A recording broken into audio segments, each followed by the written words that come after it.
வணக்கம். நான் உங்கள் டாக்டர் சி பாலாஜ். இன்றைய பதிவு பார்த்தீங்கன்னா, உட்கடாசனத்திற்கு உண்டான நன்மைகள் பார்க்கலாம். யார் யாரு செய்யணும், யார் யாரு செய்யக்கூடாது, அதோடைய மருத்துவ குணம் என்ன இருக்கு, ஸ்பெஷல் பெனிஃபிட் என்ன இருக்கு, எத்தனை சுற்றுகள் செய்யப்பட வேண்டும், எத்தனை எண்ணிக்கைகள் செய்யப்பட வேண்டும்.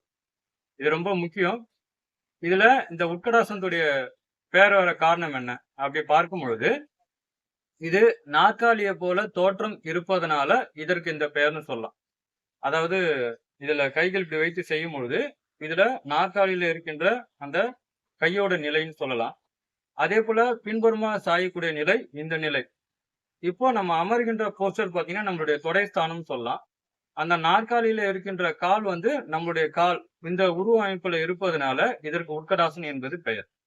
இது எதற்காக செய்றோம் அப்படின்னா, காலையில தூங்கி எழுந்த உடனே செய்யலாம் தாராளமா.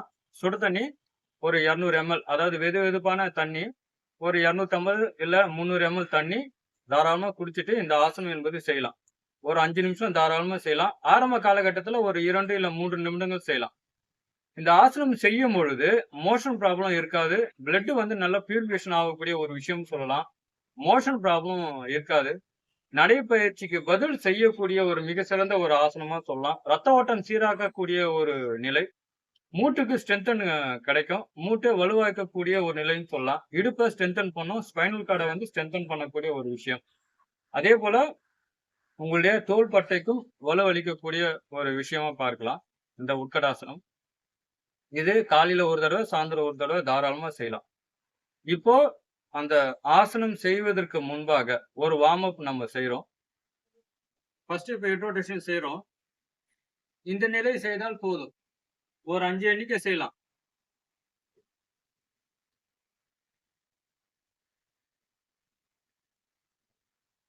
இப்போ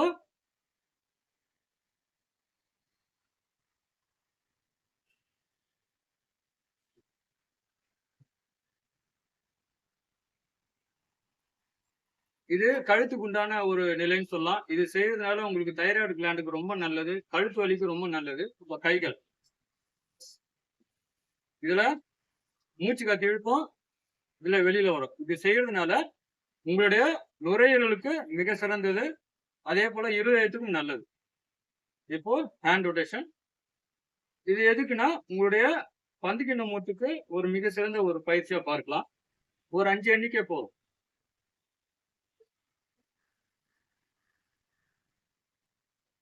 இப்போ 2 கைகளும் சேர்த்து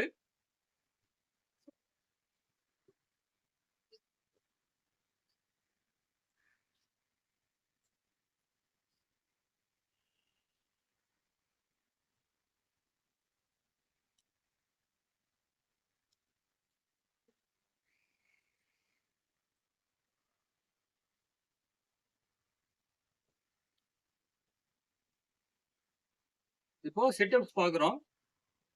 ஒரு 3லிருந்து ஒரு 5 எண்ணிக்கை செய்யலாம்.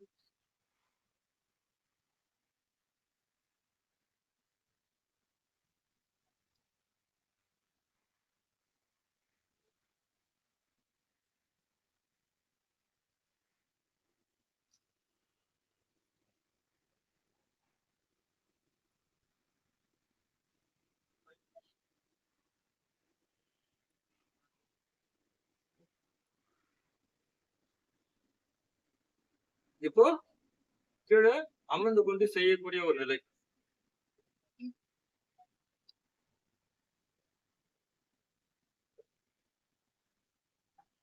எந்த ஆசனம் செய்தாலும் ஒரு வார்ம் அப் எக்சர்சைஸ் சேர்த்து செய்றது நல்லது. உடம்புல வந்து உங்களுக்கு பிடிப்புகள் இருக்காது. இதுல நமக்கு உடல் ரீதியாக ஏதாவது உங்களுக்கு பிரச்சனைகள் இருந்தால், மருத்துவருடைய ஆலோசனை கேட்ட பிறகு செய்வது நல்லது.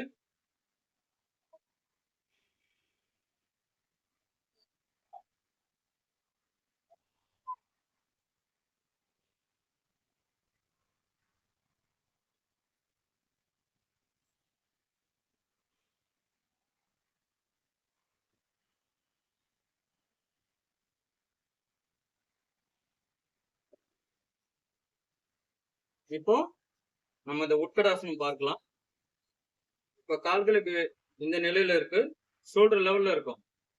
எப்பயும் வந்து கைகள் வந்து மேல உயர்த்தும் பொழுது, மூச்சு காத்து இழுப்போம். டவுன் பண்ணும்போது மூச்சு காத்து வெளியில வரும். இது எந்த ஆசனம் செய்தாலும் இதே நிலைதான். இப்போ கைகள் மேல உயர்த்துறோம்.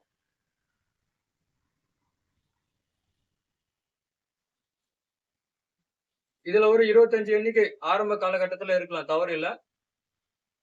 உங்களால முடியலன்னா ஒரு 10 எண்ணிக்கை செய்யலாம்.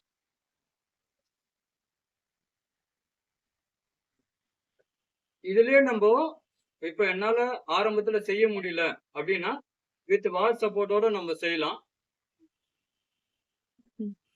இப்போ வால் சப்போர்ட்டோட செய்யக்கூடிய ஒரு நிலை.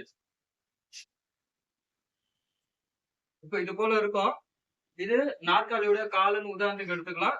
இது நம்ம அமர்கின்ற ஒரு நிலை, இது சாய்கின்ற ஒரு நிலை, இது கையோட ஸ்தானம். இதுல ஒரு 25 எண்ணிக்கை இருக்கலாம்.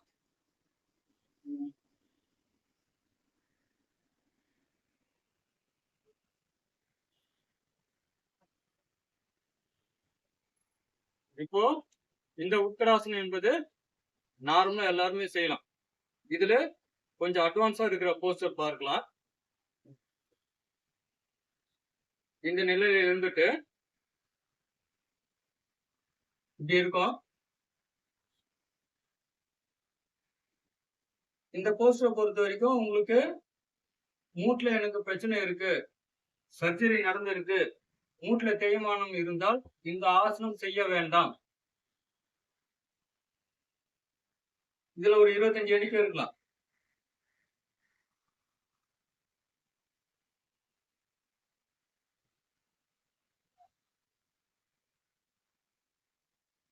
இப்ப இதுவே வித் வால் சப்போர்ட்டோட செய்யறோம்.